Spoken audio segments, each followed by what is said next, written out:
Can he assure the House that no Kainga Ora houses or land will be sold to any donors to either of the three government parties?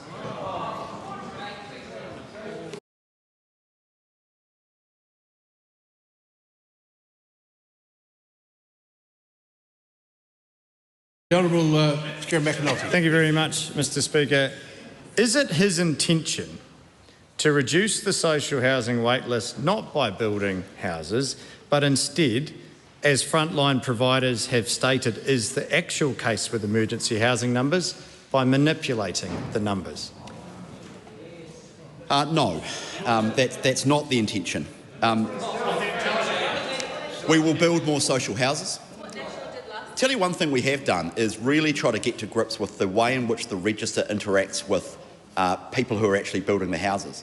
There have been a whole bunch of operational improvements to the way the register operates so that it's easier for people on the register to communicate, or easier for MSD to communicate with Kainga Ora and the community housing providers. Simple operational things like that have made a difference in the operation and housing people off the register.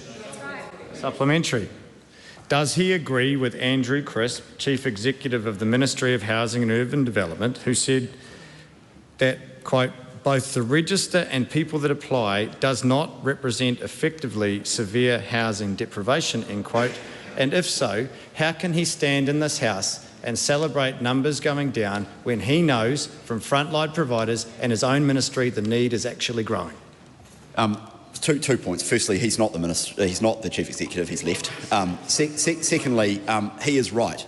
The register is imperfect, and I think members opposite who've been ministers of housing before would acknowledge that. The register is an imperfect measure of housing need. There's no doubt about that. I'm not pretending that it's a perfect measure of housing need, but it's what we have, and it's what we have now, and we're comparing who's on the register now in the same way that the last government did, and we'll continue to do that. Supplementary. Yep. Can he assure the House that no Kainga Ora houses or land will be sold to any donors to either of the three government parties? I don't think that's a reasonable question.